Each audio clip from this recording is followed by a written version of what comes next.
महर्षि वशिष्ठ भारतीय संस्कृति और धार्मिक परंपराओं में एक महान ऋषि के रूप में प्रसिद्ध हैं। वे सप्तर्षियों में से एक हैं और ब्रह्मा के मानस पुत्र माने जाते हैं।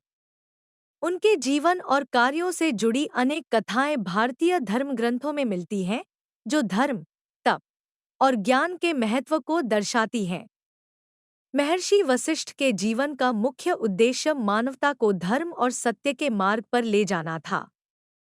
उनकी कथा अनेक पहलुओं को समेटे हुए है, जिनमें ज्ञान, तप, शक्ति और अहंकार के संघर्ष के अद्वितीय उदाहरण प्रस्तुत किए गए हैं।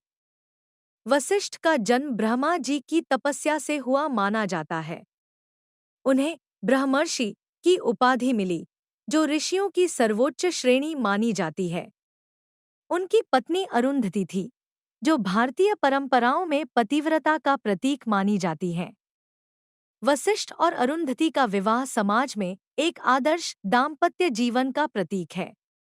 वशिष्ठ जी का आश्रम प्रकृति की गोद में बसा हुआ था, जहां वे अपने शिष्यों को धर्म, वेद और तपस्या का ज्ञान देते थे। वशिष्ठ मुनि राजा दशरथ के राजगुरु थे।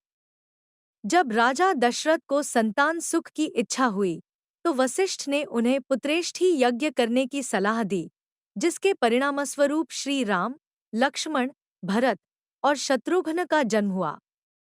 यह वशिष्ठ की तपस्या और यज्ञ का फल था, जो त्रेतायुग में राम जैसे महापुरुष का अवतार हुआ। वशिष्ठ मुनि ने राजा दशरथ को हमेशा धर्म के पथ पर चलने की प्रेरणा दी और उन्हें राजधर्म का पाठ पढ़ाया। महर्षि वशिष्ठ केवल दशरथ के ही नहीं, बल्कि राम के भी गुरु थे। उन्होंने राम को न केवल वेदों और शास्त्रों की शिक्षा दी, बल्कि जीवन के गूढ़ तत्वों का भी ज्ञान प्रदान किया। रामायण में एक महत्वपूर्ण प्रसंग आता है जब राम अपने जीवन में वैराग्य की स्थिति में पहुंचते हैं और संसार के विषयों से विरक्त हो जाते हैं। उस समय वशिष्ठ मुनि ने उन्हें योग वशिष्ठ के माध्यम से आत्मज्ञान और जीवन के रहस्यों का उपदेश दिया। इस संवाद में वशिष्ठ ने राम को सिखाया कि संसार एक माया है और मोक्ष का मार्ग केवल आत्मज्ञान से ही प्राप्त किया जा सकता है। योग वशिष्ठ भारतीय साहित्य में एक महत्वपूर्ण ग्रंथ है, जो अद्वैत वेदांत के सिद्धांतों पर आधारित है। महर्षि वशिष्ठ और महर्षि विश्वामित्र के बीच की कथा भारतीय इतिहास और धर्म में बहुत महत्वपूर्ण मानी जाती है। यह कथा शक्ति और तपस्या के बीच संघर्ष को दर्शाती है, जिसमें तपस्या की महत्ता को बल दिया गया है। कहानी इस प्रकार है कि एक समय राजा विश्वामित्र एक बड़े साम्राज्य के शासक थे और अपनी सैन्य शक्ति और वैभव के लिए प्रसिद्ध थे। एक दिन वे वशिष्ठ मुनि के आश्रम में पहुंचे और वहां उन्होंने कामधेनु गाय को देखा। कामधेनु एक दिव्य गाय थी, जो अपने स्वामी की हर इच्छा को पूरी करने की शक्ति रखती थी। विश्वामित्र ने वशिष्ठ से कामधेनु को मांगा, लेकिन वशिष्ठ ने मना कर दिया। वशिष्ठ का कहना था कि कामधेनु पूरे आश्रम के लिए आवश्यक है, क्योंकि वह हर व्यक्ति की जरूरतों को पूरा करती है। इस पर विश्वामित्र को क्रोध आ गया और उन्होंने अपनी सैन्य शक्ति का प्रयोग करके गाय को बलपूर्वक ले जाने की कोशिश की। लेकिन वशिष्ठ ने अपनी तपस्या से ऐसी शक्ति उत्पन्न की कि विश्वामित्र की पूरी सेना नष्ट हो गई। इस घटना से विश्वामित्र को एहसास हुआ कि केवल सैन्य बल और राज्य शक्ति पर्याप्त नहीं है। तपस्या और आध्यात्मिक शक्ति उससे कहीं अधिक शक्तिशाली होती है। इसके बाद विश्वामित्र ने अपने जीवन को तपस्या और ब्रह्मर्षि बनने की ओर मोड़ा। महर्षि वशिष्ठ की तपस्या इतनी प्रबल थी कि उन्होंने अनेक कठिनाइयों और संकटों का सामना किया, फिर भी उनके ज्ञान और साधना में कभी कमी नहीं आई। उनके आश्रम में शिक्षा पाने वाले अनेक शिष्य महान ऋषि बने और उन्होंने धर्म का प्रचार प्रसार किया। वशिष्ठ ने सदैव सत्य, धर्म और न्याय का पालन किया और उनके आशीर्वाद से अनेक राजाओं और संतों ने मोक्ष प्राप्त किया।